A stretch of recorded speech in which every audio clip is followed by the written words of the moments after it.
सकाळचे 9 वाजले होते आणि ते नाश्ता करत होते. नाश्ता करत असताना ते त्यांच्या सुनेला दीपाला म्हणतात की अगं सुनबाई, दीपा तू बरेच दिवसांपासून तुझ्या माहेरी गेली नाहीस. वर्ष होऊन गेलं. आमची काळजी घेता घेता तू तुझं माहेर विसरून गेली आहेस का? जरा तुझ्या बाबांचा विचार कर की तुला भेटण्यासाठी ते किती तडफडत असतील. जरी स्वतःच्या मुखातून काही बोलत नसले तरी एका वडिलांचं मन त्यांच्या मुलीला भेटण्यासाठी आतुर झालेलं असतं. असं म्हणत दिगंबरराव त्यांच्या सुनेला म्हणजे दीपाला म्हणाले. त्यावर दीपा मनातल्या मनात विचार करू लागली की आज बाबांना नेमकं काय झालं आहे की ज्यामुळे ते मला माझ्या माहेरी जाण्यासाठी सांगत आहेत. आधी घरातील सर्व कामं करून घेते, मग त्यानंतर तुमच्यासोबत येऊन याबद्दल बोलेन, असं म्हणून दीपा स्वयंपाकघरात निघून गेली. दीपा स्वयंपाक तर बनवत होती, पण सोबतच तिला तिच्या सासऱ्यांच्या अशा म्हणण्यावर विश्वासच बसत नव्हता. कारण आजपर्यंत असं कधीच झालं नव्हतं की माझ्या मनानुसार ते मला माहेरी जाऊन द्यायचे.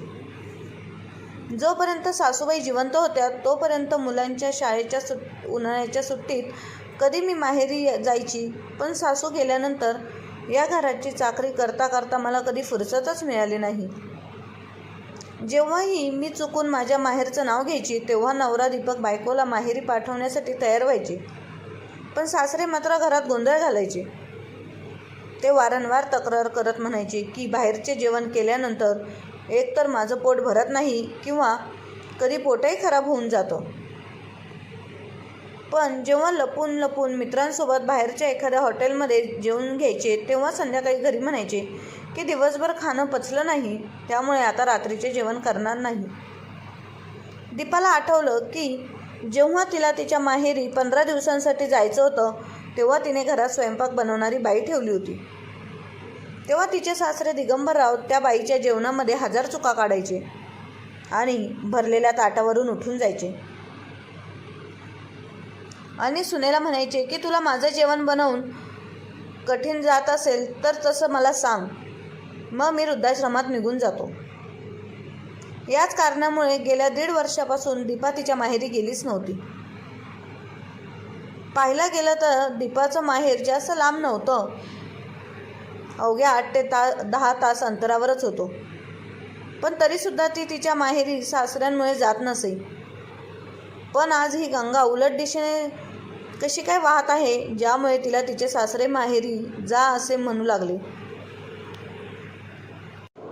थोड्या वेळानंतर दीपा जेव्हा जेवणाचं ताट वाढून सासऱ्यांच्या खोलीत गेली त्यावर तिचे सासरे म्हणाले, अगं सुनबाई, काय झालं?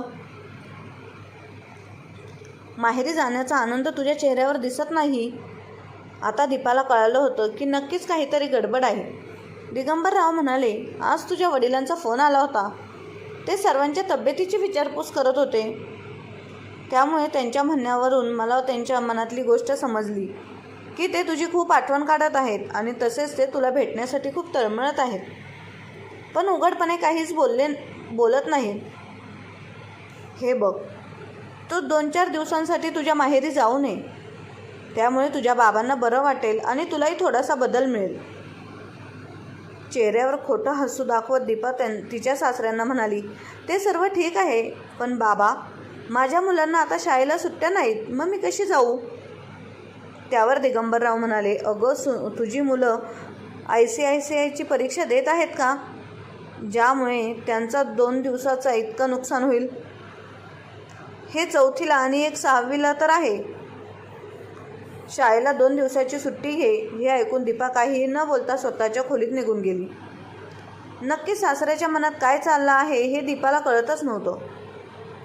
संध्याकाळी जेव्हा तिचा नवरा दीपक कामावरून घरी आला तेव्हा तिने त्याला सर्व घडलेली घटना सांगितली. हे ऐकून दीपकसुद्धा चकित झाला. तो बायकोला म्हणाला, जेव्हाही मी तुला तुझ्या माहेरी जाण्याबद्दल बाबांना विचारलं तेव्हा मला ते अचानक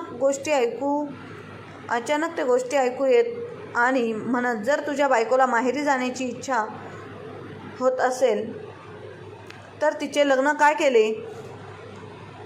लग्नानंतर एका मुलीची पहिली जबाबदारी म्हणजे सासरची मंडळी.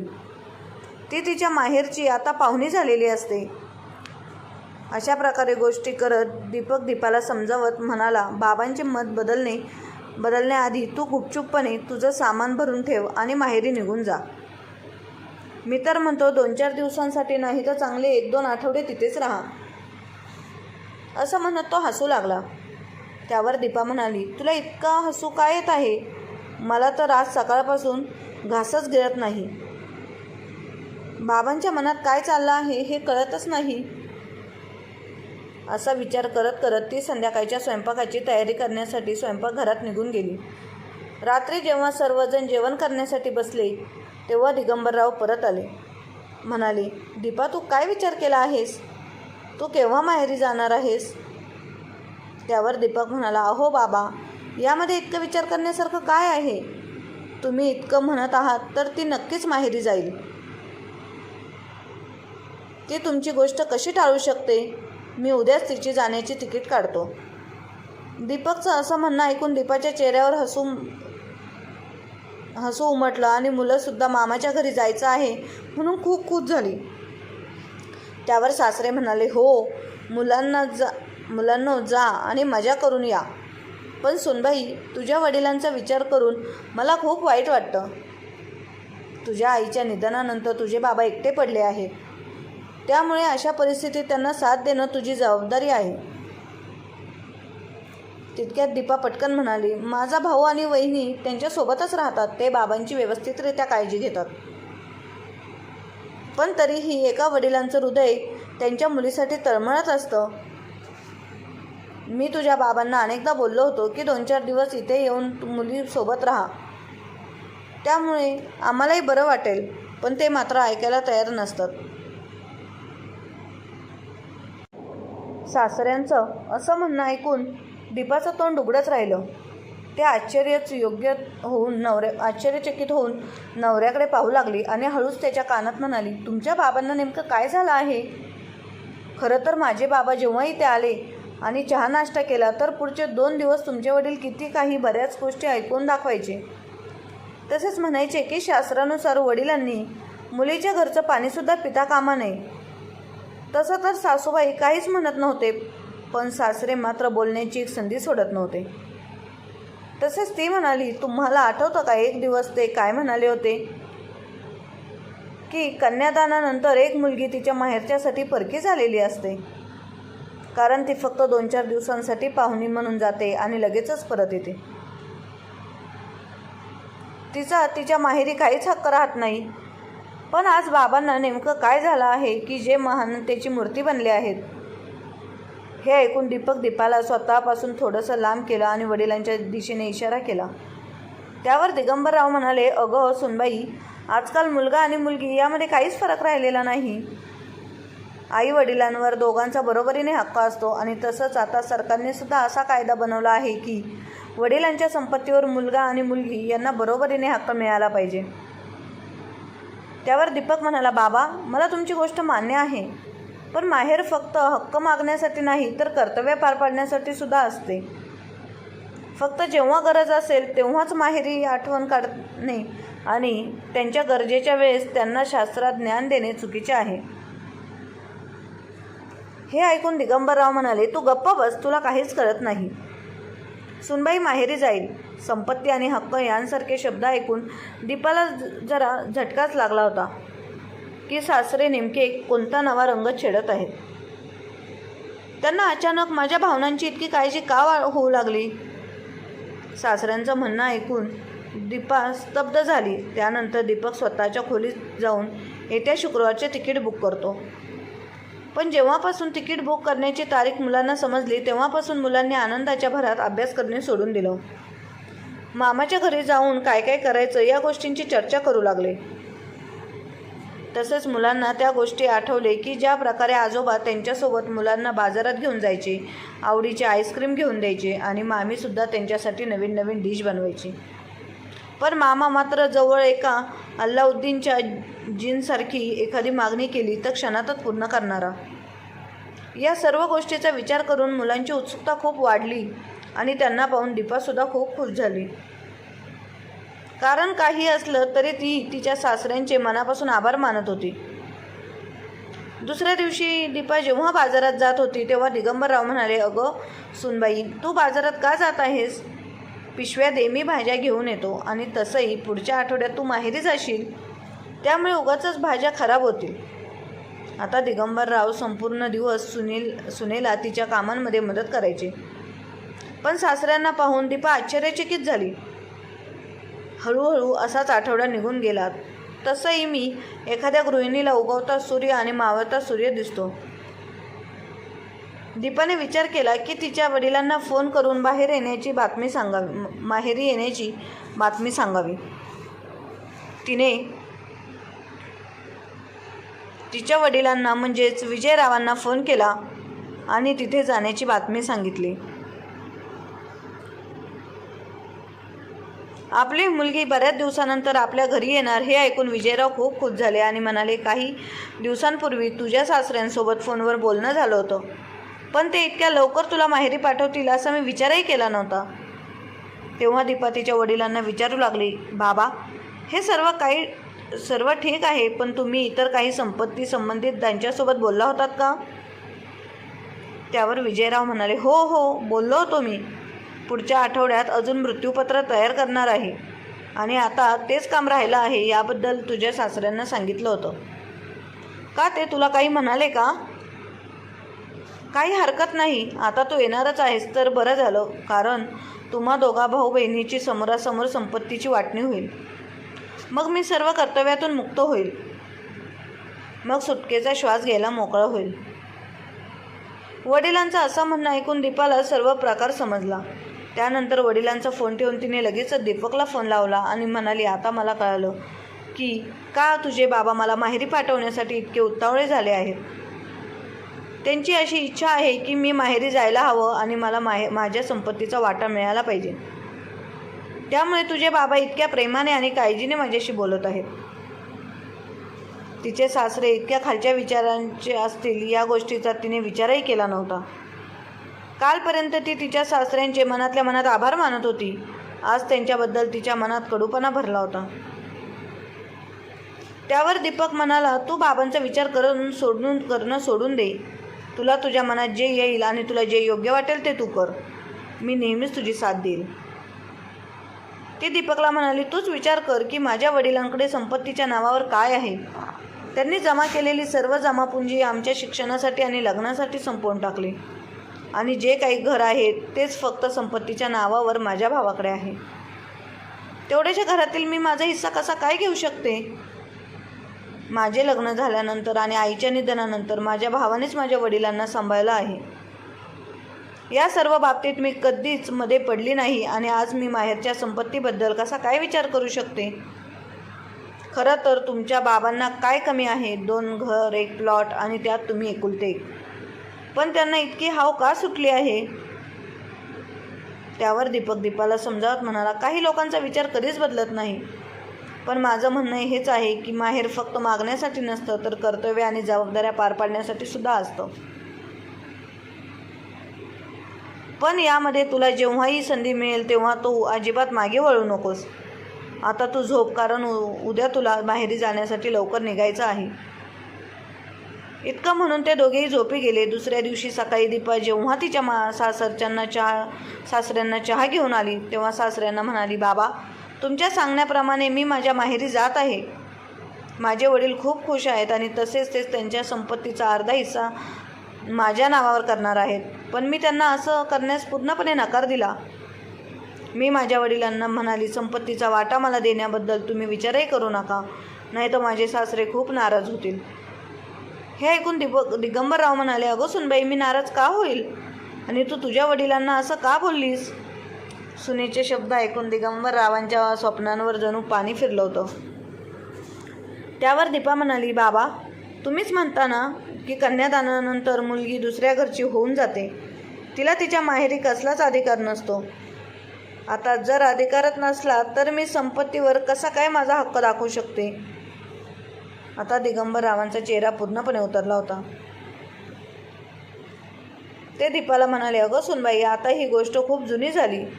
आजकाल या गोष्टींवर कोण विश्वास ठेवतो? आधी मला समजत नव्हतं, त्यामुळे कदाचित चुकून माझ्या तोंडातून असं निघालं असेल. पण आता मी या काळानुसार जगायला शिकलो आहे. त्यामुळे तू तुझ्या वडिलांना नकार देऊ नकोस. तुझा त्या घरावरही बरोबरीचा हक्क आहे.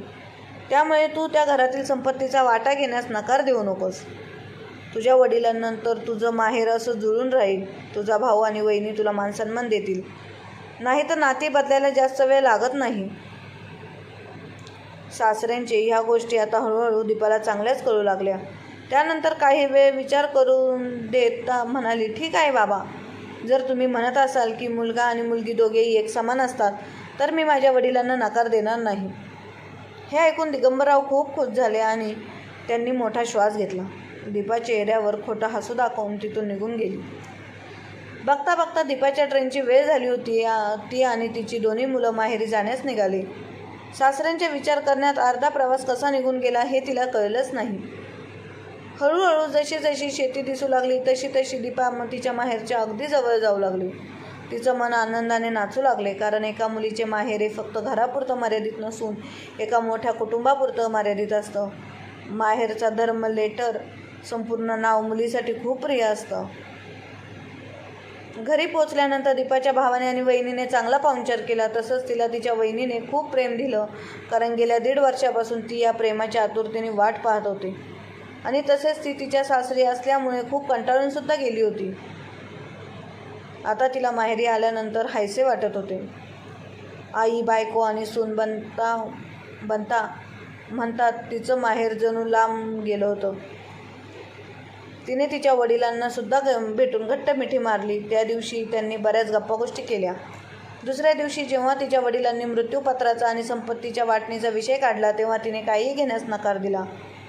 पण तिच्या भावाने म्हणजेच आशिषने तिला समजावलं की हे बघ दीपा, तुझ्या सासरी तुला काहीही कमी नाही ना मला काही कमी आहे. बाबांना जे योग्य वाटतं ते त्यांना करू दे. त्यांनी सुरुवातीपासूनच आपल्या दोघांमध्ये कधीही फरक केला नाही. जर त्यांनी काही निर्णय घेतला असेल तर नक्कीच त्याबद्दल योग्य विचार केलाच असेल आणि त्यांना त्यांचा निर्णय घेण्यास तू थांबवू नकोस. नाहीतर ते स्वतः अपराधीच्या जाळ्यात कायम अडकून राहतील आणि हे त्यांच्या तब्येतीसाठी योग्य नसेल. त्यामुळे तुम्ही जे काही देण्याची इच्छा असेल ते तो आनंदाने आशीर्वाद म्हणून स्वीकार कर. अशा प्रकारे आशिषने समजल्यामुळे दीपाने तिच्या वडिलांची गोष्ट मान्य केली. त्यानंतर तिने तिच्या सासऱ्यांना फोन करून सांगितलं की दादा आणि बाबांच्या सहमतीनुसार आता मला सुद्धा वाटणी दिली जाईल. हे ऐकून दिगंबरराव खूप खुश झाले आणि आनंदाने उडी मारू लागले. 2-4 दिवस माहेरी आराम केल्यानंतर ती तिच्या सासरी आली. आता दिगंबरराव त्यांच्या सुनेची आतुरतेने वाट पाहू लागले. आपली सून केव्हा परत येईल आणि ती तिच्या पूर्वीसारख्या घराच्या जबाबदाऱ्या आणि स्वयंपाकघर केव्हा सांभाळेल यासाठी ते तिची वाट पाहू लागले. कारण त्यांना संपत्ती तर मिळणारच होती आणि वरून त्यांच्या सुनेला परत पूर्वीसारखं काम करताना पाहायचं होतं. पण जेव्हा दीपा घरी परत आली तेव्हा तिला पाहून दिगंबरराव स्तब्ध झाले, कारण तिच्यासोबत तिच्या 2 बॅगा नसून सोबत एक मोठी बॅगसुद्धा होती. ती म्हणजे तिच्या वडिलांची. तिचे वडील विजयरावसुद्धा तिच्यासोबत आले होते. दीपाचा नवरा दीपक धावत धावत खोलीतून बाहेर आला आणि दीपाच्या वडिलांचं म्हणजेच त्याच्या सासऱ्यांचं स्वागत करू लागला. त्याने त्याच्या सासऱ्यांचं सर्व साहित्य गेस्ट रूममध्ये नेऊन ठेवलं. त्यावर दिगंबरराव अगदी चतुराईने सुनेला विचारू लागले, अगं सुनबाई, तुझे बाबा इथे कसे काय आले? त्यांची तब्येत बरी नाही का? ते कोणत्या डॉक्टरांना दाखवायला आले आहेत? ते किती दिवसांसाठी इथे राहणार आहेत? आपल्या सासऱ्यांना नेमकं काय जाणून घ्यायचं आहे हे दीपाला अगदी व्यवस्थितरित्या कळालं होतं. ते त्यांना हसत हसत म्हणाली, माझे वडील तर अगदी व्यवस्थित आहेत. तुम्ही म्हणाला होतात की आजच्या काळात मुलगा आणि मुलगी समान आहेत. मुलींनासुद्धा त्यांच्या माहेरच्या संपत्तीबरोबरचा हक्क मिळाला पाहिजे. त्यामुळे संपत्तीसोबत मी माझ्या भावाकडून माझ्या हक्काचे वडीलसुद्धा घेऊन आली आहे. माझ्या माहेरची खरी संपत्ती हे माझे वडीलच आहेत. मग मी त्यांना सोडून कशी काय येऊ शकते? मी माझ्या भावाला सांगितलं आहे की तू गेले बरेच वर्ष वडिलांची सेवा केली आहे, आता माझी वेळ आहे. माहेर फक्त मागण्यासाठी नसून कर्तव्य पार पाडण्यासाठी सुद्धा असतं, असं तुम्हीच म्हणता ना. त्यामुळे आजपासून माझे वडील आपल्यासोबत इथेच राहतील. ज्या प्रकारे मी तुमची काळजी घेते त्या प्रकारे मी माझ्या वडिलांची सुद्धा काळजी घेईन. आता खुश आहात ना तुम्ही? असं म्हणत होता अगदी आत्मविश्वासाने तिच्या वडिलांना खोली दाखवायला घेऊन गेली. दिगंबरराव आता स्वतःच विणलेल्या जाळ्यामध्ये अडकले होते. खरं तर सून ही परकीय असते, पण मुलगा दीपक ज्या प्रकारे त्याच्या सासऱ्यांची व्यवस्था करत होता त्याला पाहून आता त्यांना असं वाटत होतं की त्यांचा मुलगासुद्धा हातातून निघून गेला आहे. आता त्यांनी स्वतःच्या कपाळाला हात मारला आणि खाली बसले. आता त्यांच्याकडे पश्चातापाशिवाय दुसरं काहीच पर्याय नव्हता. एखाद्या महान व्यक्तीने जे काही सांगितलं आहे ते खरंच आहे. लोभीपणा ही खूप वाईट गोष्ट आहे. जर कोणी दुसऱ्यासाठी खड्डा खणत असेल तर तो स्वतःचाच एक ना एक दिवस तो त्या खड्ड्यात पडतो. त्यामुळे आपण कधीही दुसऱ्यासाठी खड्डा खणू नये. आणि खरोखर प्रत्येक मुलीने दीपासारखा विचार जर केला तर कोणतेही आई वडील अनाथाश्रमात जाणार नाहीत आणि मुलगा आणि सून देखील त्यांचा रागराग करणार नाहीत. धन्यवाद.